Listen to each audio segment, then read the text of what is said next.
Hello students, welcome back to Atul sir commerce classes. Students, आपको पता ही है हम आपके लिए क्लास 12th बिजनेस स्टडीज का एक ऐसा कोर्स लेके आए हैं जिसमें हम 12th बिजनेस स्टडीज के हर एक चैप्टर के हर एक टॉपिक को बहुत ज्यादा डिटेल में एक्सप्लेन कर रहे हैं। स्टूडेंट्स, इसी सीरीज में अभी हमारा 9th चैप्टर चल रहा है जिसका आज 4th डे है।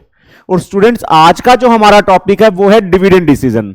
स्टूडेंट्स, अभी तक हम फाइनेंसिंग डिसीजन, इन्वेस्टमेंट डिसीजन के बारे में बहुत ज्यादा डिटेल में कवर कर चुके हैं। आज हम डिविडेंड डिसीजन के बारे में डिस्कस करेंगे कि डिविडेंड डिसीजन का मतलब क्या होता है और कौन कौन से ऐसे फैक्टर्स हैं जिसका हम ध्यान रखेंगे जब हम डिविडेंड्स के बारे में डिसाइड करेंगे। तो स्टूडेंट, सबसे पहले हमें पता होना चाहिए what is the meaning of dividend decision.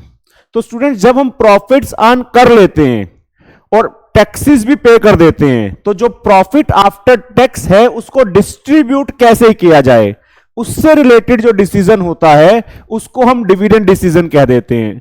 हमारे पास दो ऑप्शन है, एक तो कंपनी ने अपने पास पैसा रिटेन करके रखना है ताकि फ्यूचर में जो कंपनी की फाइनेंशियल रिक्वायरमेंट्स हैं उनको पूरा करा जा सके, और दूसरा कुछ अमाउंट हमें शेयर होल्डर्स को डिविडेंड्स की फॉर्म में डिस्ट्रीब्यूट करनी है।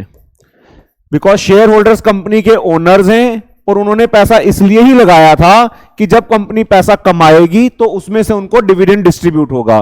तो a sufficient amount should be distributed to the share holders in the form of dividends. तो डिविडेंड डिसीजन में बेसिकली हमें यही डिसाइड करना है कि शेयर होल्डर्स को डिविडेंड्स की फॉर्म में कितना पैसा डिस्ट्रीब्यूट किया जाए और कंपनी अपने पास कितना रिटेन्ड अर्निंग्स करे, जिसको आप रिजर्व्स एंड सरप्लस भी कह देते हो, जिससे कंपनी की फाइनेंशियल रिक्वायरमेंट्स भी पूरी होती रहें। तो अगर हम डिविडेंड डिसीजन का मतलब देखते हैं, dividend decision relates to the disposal of the profits earned. जो हम पैसा कमाएंगे उसको डिस्ट्रीब्यूट कैसे किया जाएगा। The finance manager has to decide how much profits after tax, जो भी हमारा प्रॉफिट आफ्टर टैक्स होगा उसमें से how much should be distributed among the share holders in the form of dividends, उसमें से हम शेयर होल्डर्स को कितना दें डिविडेंड्स की फॉर्म में, and how much profit should be retained in the form of retained earnings for री investment, और कितना पैसा हम बिजनेस में रिटेन करके रख लें। तो दो मेन चीजें ध्यान रखनी है, कितना पैसा शेयर होल्डर्स को देना है डिविडेंड्स की फॉर्म में और कितना पैसा कंपनी ने अपने पास बचा के रखना है रिटेन्ड अर्निंग्स की फॉर्म में। दोनों ही इंपॉर्टेंट हैं, शेयर होल्डर्स को सेटिस्फाई करना भी जरूरी है और कंपनी की फाइनेंशियल रिक्वायरमेंट्स को पूरा करना भी जरूरी है। This decision should be taken carefully keeping in view the requirements of the company. मैंने आपको बताया कंपनी की जो फाइनेंशियल रिक्वायरमेंट्स हैं उनको भी पूरा करना जरूरी है, and expectations of share holders, जो शेयर होल्डर्स की एक्सपेक्टेशंस हैं उनको भी पूरा करना जरूरी है। तो इस डिसीजन को बड़ा सोच समझ के लेना है कि कितना प्रॉफिट का पार्ट शेयर होल्डर्स में डिस्ट्रीब्यूट कर दिया जाए डिविडेंड्स की फॉर्म में और कितना पार्ट कंपनी अपने पास बचा के रख ले रिटेन्ड अर्निंग्स की फॉर्म में, ताकि उसको बिजनेस में दोबारा से री इन्वेस्ट किया जा सके।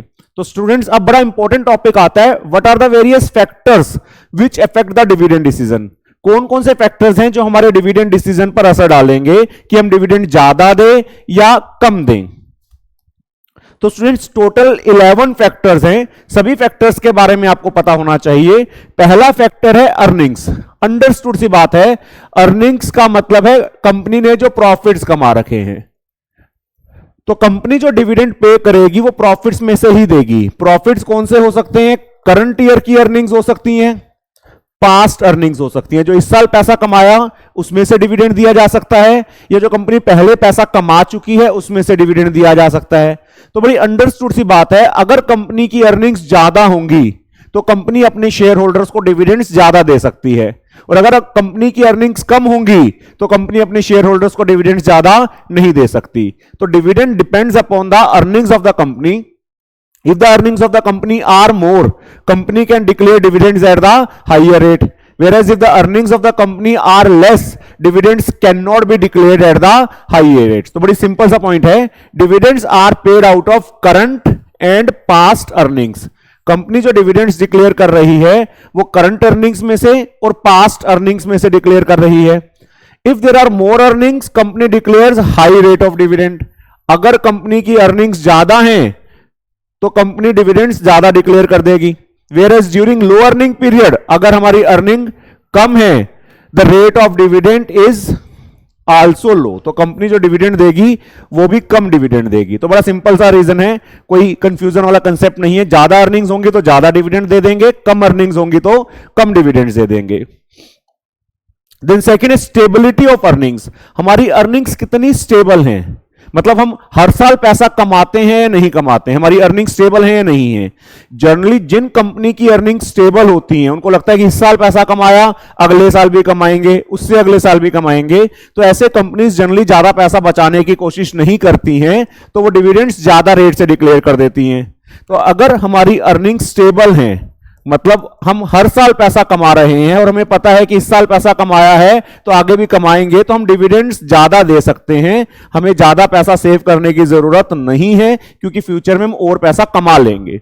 बट अगर हमारी अर्निंग्स अनस्टेबल हैं,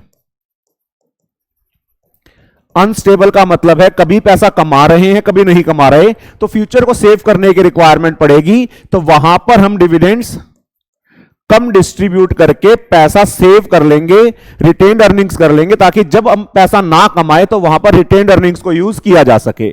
तो companies having stable earnings prefer to give high rate of dividends. ऐसी कंपनीज जिनके अर्निंग स्टेबल हैं, जो हर साल पैसा कमाती हैं, वो डिविडेंड ज्यादा देना पसंद करती हैं।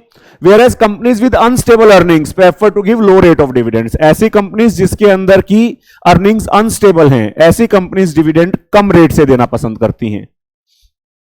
देन स्टेबिलिटी ऑफ डिविडेंड्स, ये भी बहुत इंपॉर्टेंट है। स्टेबिलिटी ऑफ डिविडेंड्स, कि हम डिविडेंड्स को स्टेबल रखना चाहते हैं नहीं रखना चाहते हैं।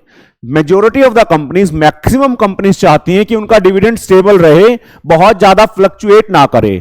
रियल लाइफ में क्या होता है, अगर आप डिविडेंड्स को इंक्रीज कर देते हो और बाद में उसको डिक्रीज करते हो तो वो एक नेगेटिव न्यूज माना जाता है और शेयर होल्डर्स उसको पसंद नहीं करते। तो हमें डिविडेंड्स को सोच समझ के बढ़ाना चाहिए।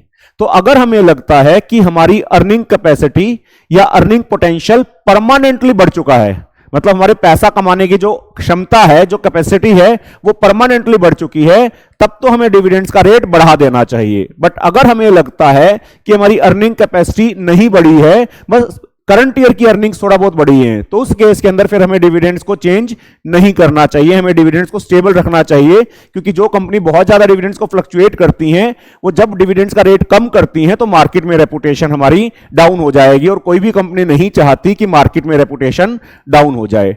तो companies generally follow the policy of maintaining stability of dividend per share. मैंने आपको बताया जनरली कंपनीज पसंद करती हैं कि डिविडेंड्स को स्टेबल रखा जाए। Companies therefore increase the dividends only when they feel that earning potential has permanently gone up। अगर कंपनी को लगता है कि उनका पैसा कमाने की जो कैपेसिटी है वो परमानेंटली बढ़ चुकी है, तभी कंपनीज डिविडेंड्स का रेट बढ़ाती हैं। The dividend per share is not altered or not changed if the change in earnings is small। अगर हमें लगता है कि हमारी अर्निंग्स थोड़ी सी ही चेंज हुई हैं और seem to be temporary in nature, ऐसा लगता है जो अर्निंग हमारी बढ़ी है वो टेम्परेरली बढ़ी है, परमानेंटली पैसा कमाने की कैपेसिटी नहीं बढ़ी है, तो उस केस के अंदर फिर हमें डिविडेंड्स को नहीं बढ़ाना चाहिए। तो हमें डिविडेंड की स्टेबिलिटी चाहिए। अर्निंग पोटेंशियल अगर हमारा बढ़ जाए, पैसा कमाने की कैपेसिटी हमारी परमानेंटली बढ़ जाए, तो हमें डिविडेंड्स को बढ़ा देना चाहिए। बट अगर लगता है कि अर्निंग पोटेंशियल नहीं बढ़ा है, खाली करंट ईयर की अर्निंग्स में थोड़ा सा फर्क आया है, उस केस में फिर हमें डिविडेंड्स को ज्यादा नहीं बढ़ाना चाहिए। देन ग्रोथ अपॉर्चुनिटीज, अंडरस्टूड सी बात है, ऐसी कंपनीज जिनके पास ग्रोथ की बहुत ज्यादा अपॉर्चुनिटीज हैं, जिनको लगता है फ्यूचर में हमने ग्रोथ करनी है, तो ग्रो करने के लिए फाइनेंस की रिक्वायरमेंट होगी। वो फाइनेंस कहां से आएगा, रिटेन्ड अर्निंग्स के आएगा। तो अगर ग्रोथ के चांसेस ज्यादा हैं, ऐसी कंपनी जिनको लगता है कि उनके ग्रोथ के चांसेस ज्यादा हैं, तो उनको डिविडेंड्स कम देना चाहिए और ज्यादा पैसा बिजनेस में री इन्वेस्ट कर देना चाहिए, जिससे कि बिजनेस की ग्रोथ करी जा सके।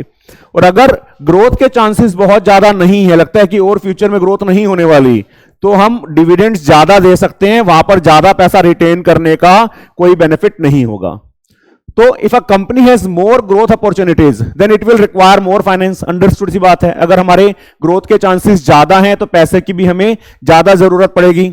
इन such a case a major part of the earning should be retained, तो हमें ज्यादा पैसा रिटेन कर लेना चाहिए and re invested in business, और उसको बिजनेस में दोबारा से री इन्वेस्ट कर देना चाहिए। And a small part should be paid as dividends, तो उस केस में हम डिविडेंड्स को कम देंगे, रिटेन्ड अर्निंग्स ज्यादा रख लेंगे। On the other hand if the growth opportunities are limited, अगर ग्रोथ के चांसेस नहीं है, लगता है कि फ्यूचर के अंदर हमारी ग्रोथ नहीं होगी, फ्यूचर में ज्यादा पैसे की जरूरत नहीं पड़ेगी, it would be better to distribute higher dividends to the share holders. फिर ज्यादा पैसा बचाने की कोई नीड नहीं है, उस केस में हम शेयर होल्डर्स को डिविडेंड्स जो है वो ज्यादा दे सकते हैं। स्टूडेंट्स, बड़ा ही जनरल सा टॉपिक है, एक्सप्लेनेशन बना के भी लिखी जा सकती है, आपके दिमाग में कंसेप्ट की बस क्लैरिटी आना जरूरी है। नेक्स्ट है कैश फ्लो पोजीशन। स्टूडेंट्स, जब हम डिविडेंड्स देंगे तो कैश का आउटफ्लो होगा। कई बच्चों के दिमाग में होता है कि डिविडेंड्स खाली प्रॉफिट्स पे डिपेंड करते हैं।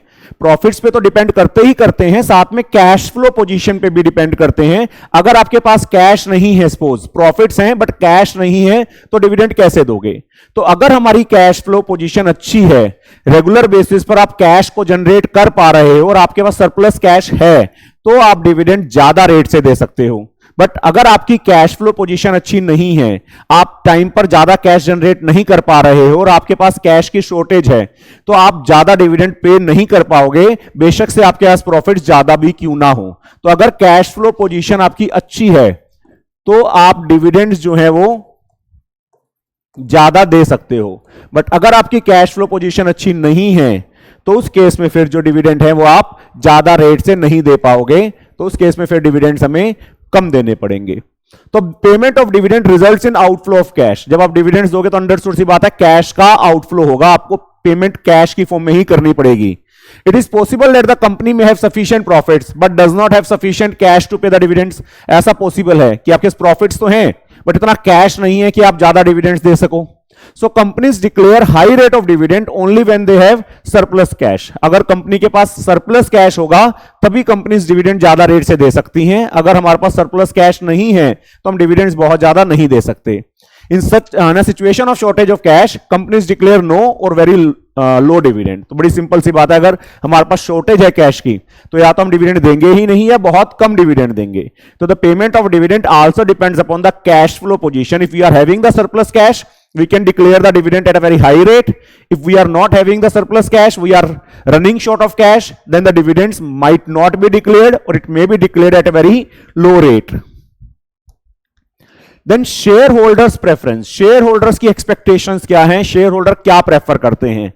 अगर majority shareholders चाहते हैं कि dividend ज्यादा रेट से दिया जाए तो हमको डिविडेंड ज्यादा रेट से देना पड़ेगा, क्योंकि शेयर होल्डर्स कंपनी के ओनर्स हैं और ओनर्स को सेटिस्फाई करना जरूरी है। लेकिन अगर majority share holders come rate of dividend से भी मान जाते हैं तो हम डिविडेंड कम रेट से भी डिक्लेयर कर सकते हैं। यहां पर आपको पता होना चाहिए बच्चे, जो शेयर होल्डर्स हैं एक तो थे छोटे इन्वेस्टर्स, रिटायर्ड इन्वेस्टर्स जिन्होंने थोड़ा सा पैसा लगा रखा है। ऐसे इन्वेस्टर्स जनरली रेगुलर इनकम को प्रेफर करते हैं, तो वो चाहते हैं कि उनको डिविडेंड ज्यादा रेट से मिल जाए। एक होते हैं वेल्दी इन्वेस्टर्स, जो बहुत ज्यादा पैसा इन्वेस्ट कर रहे हैं। वो पैसा इसलिए इन्वेस्ट करते हैं कि उनके शेयर्स की वैल्यू बढ़ जाए और वो कैपिटल गेन कमा सकें।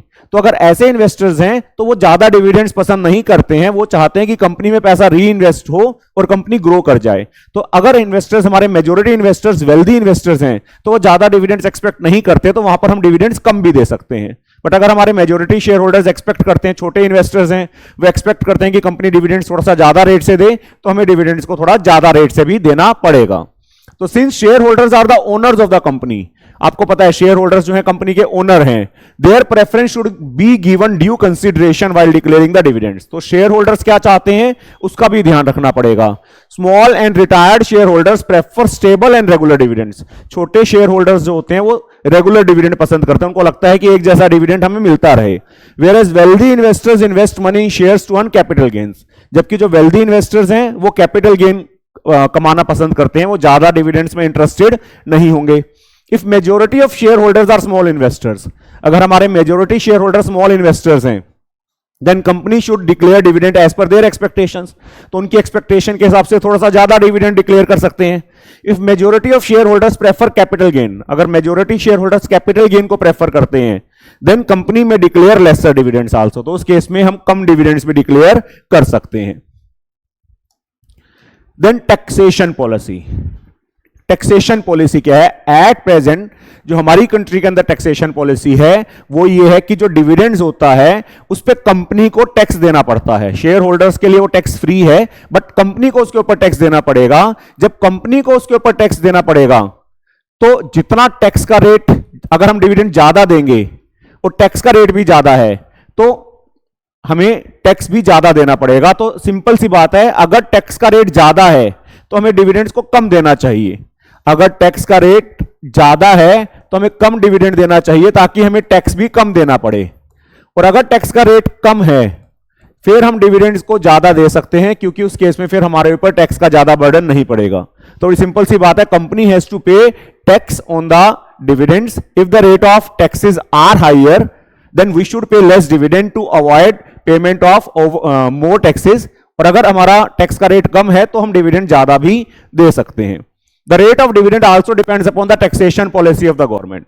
तो जो डिविडेंड का रेट है वो हमारे गवर्नमेंट की टैक्सेशन पॉलिसी के ऊपर भी डिपेंड करता है।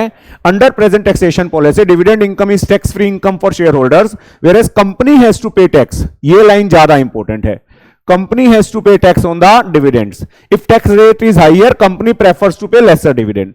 अगर टैक्स का रेट ज्यादा है तो कंपनी डिविडेंड कम देगी, whereas if tax rate is low company may declare higher dividends also. अगर टैक्स का रेट कम है तो कंपनी ज्यादा डिविडेंड्स भी डिक्लेयर कर सकती है। Then stock market reaction. Stock market का मतलब जो स्टॉक मार्केट है उसमें हमारे शेयर के प्राइसेस पर क्या फर्क पड़ेगा। तो जब कंपनी डिविडेंड्स को डिक्लेयर करती है तो उसको एक अच्छी न्यूज माना जाता है, और ज्यादा डिविडेंड डिक्लेयर करने से हमारे शेयर के प्राइसेस पर पॉजिटिव इंपैक्ट पड़ता है। लेकिन अगर हम बहुत कम डिविडेंड डिक्लेयर कर देंगे तो उसको एक बैड न्यूज माना जाएगा और स्टॉक मार्केट में हमारे शेयर के प्राइसेस गिर जाएंगे। कोई भी कंपनी नहीं चाहती कि उसके शेयर के प्राइसेस मार्केट में डाउन हो जाएं। तो जब हम डिविडेंड्स डिक्लेयर करें तो उसका इंपैक्ट हमारे शेयर के प्राइसेस पर क्या पड़ने वाला है, हमें उसको ध्यान में रखते हुए डिविडेंड को डिक्लेयर करना चाहिए, और कम से कम इतना डिविडेंड डिक्लेयर कर देना चाहिए कि स्टॉक मार्केट के अंदर हमारे शेयर के प्राइसेस के ऊपर नेगेटिव असर ना पड़े। Dividend and the market value of the shares are directly related. जो कंपनी डिविडेंड दे रही है और जो शेयर का मार्केट वैल्यू है वो डायरेक्टली आपस में एक दूसरे के साथ जुड़ा हुआ है। It means if the dividend is declared at the higher rate it is considered as a good news and the price of share increases. अगर कंपनी ज्यादा डिविडेंड देगी तो इसको एक अच्छा न्यूज माना जाएगा और शेयर के प्राइसेस मार्केट में बढ़ जाएंगे। Similarly decrease in the dividend decrease the market price. अगर आप डिविडेंड कम दे दोगे तो शेयर के मार्केट प्राइस भी कम हो जाएंगे।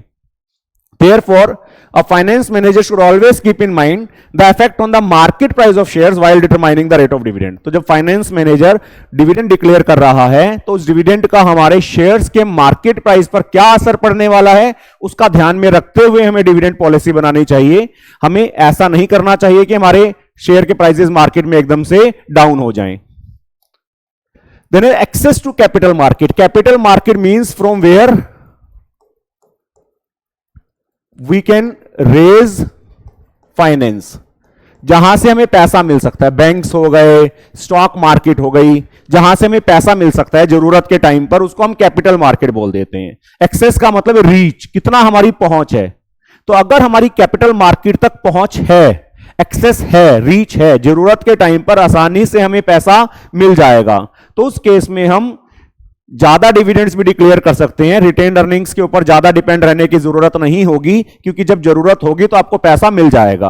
बट अगर हमारी एक्सेस नहीं है, मान लो जरूरत के टाइम पर आपको पैसा नहीं मिलता, स्टॉक मार्केट से नहीं मिलता, बैंक से लोन नहीं मिलता, तो उस केस में फिर हमें डिविडेंड्स को कम देना चाहिए और ज्यादा पैसा रिटेन कर लेना चाहिए, ताकि जरूरत के टाइम पर हमारे पास पैसे की अवेलेबिलिटी हो। रियल लाइफ में जनरली जो बड़ी बड़ी कंपनीज होती हैं उनकी एक्सेस होती है, उनको जो पैसा चाहिए होता है तो आसानी से मिल जाता है, तो वो डिविडेंड ज्यादा भी दे देती हैं। बट जो छोटी कंपनीज होती हैं, ग्रोइंग कंपनीज होती हैं, उनकी कैपिटल मार्केट तक इतनी एक्सेस नहीं होती। पब्लिक भी जनरली उनके शेयर में बहुत ज्यादा पैसा नहीं लगाती, बैंक से भी उनको लोन मिलना मुश्किल हो जाता है। तो ऐसी कंपनी जिनकी एक्सेस नहीं है, जिनको आसानी से पैसा नहीं मिल रहा है, ऐसी कंपनीज को फिर ज्यादा रिटेन्ड अर्निंग्स कर लेनी चाहिए और उनको डिविडेंड कम देना चाहिए, ताकि जब कभी पैसे की जरूरत हो तो उनके पास अपना पैसा हो, जिससे कि उनको प्रॉब्लम ना आए। If the company has easy access to the capital market, आसानी से एक्सेस है, जब पैसा चाहिए मिल जाएगा, it can easily raise finance from the capital market, then the company can afford to follow a liberal dividend policy. liberal होता है ज्यादा डिविडेंड बांट सकते हैं। तो अगर हमारी एक्सेस है, हमें लगता है कैपिटल मार्केट से जब पैसा चाहिए तो मिल जाएगा, तो हम डिविडेंड ज्यादा भी दे सकते हैं।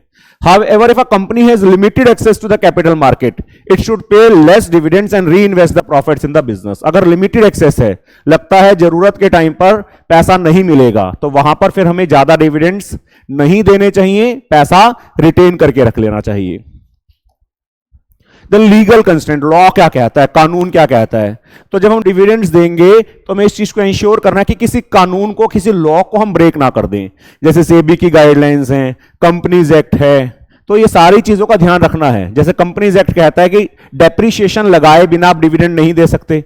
एक रूल है जो आपके पास सिक्योरिटीज प्रीमियम का पैसा है उसमें से आप डिविडेंड नहीं दे सकते। तो बड़े सारे रूल्स हैं। तो जब आप डिविडेंड्स को डिक्लेयर कर रहे हो, you have to make sure that you are not violating any law. कानून के दायरे में रहते हुए डिविडेंड देना है। जब डिविडेंड दे रहे हो तो किसी कानून को, किसी लॉ को हमने तोड़ना नहीं है।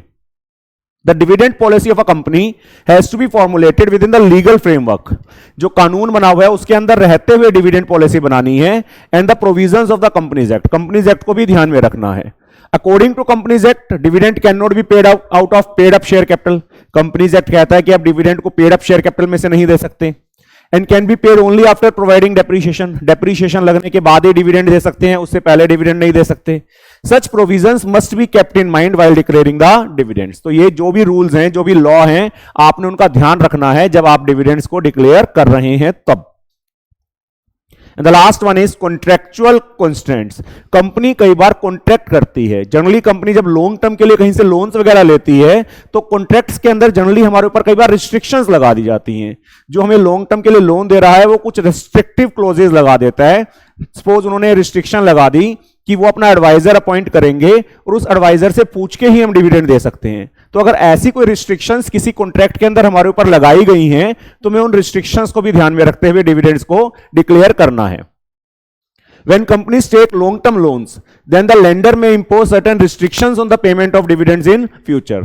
जब कंपनी लॉन्ग टर्म के लिए लोन्स ले रही है तो लेंडर हमारे ऊपर रिस्ट्रिक्शंस लगा सकते हैं डिविडेंड की पेमेंट से related. The companies must ensure that the terms of loan agreement are not violated while paying the dividends. तो कंपनी को इस चीज को इंश्योर करना है कि जो हमने लोन एग्रीमेंट करा है हम उसको वायलेट नहीं कर रहे हैं डिविडेंड्स को डिक्लेयर करते वक्त। तो स्टूडेंट्स ये सारे फैक्टर्स हैं जो अफेक्ट करेंगे हमारे डिविडेंड डिसीजंस को। उम्मीद है आपको बड़े अच्छे से समझ में आ गया है। जल्दी ही मिलते हैं नेक्स्ट टॉपिक के साथ। Thank you.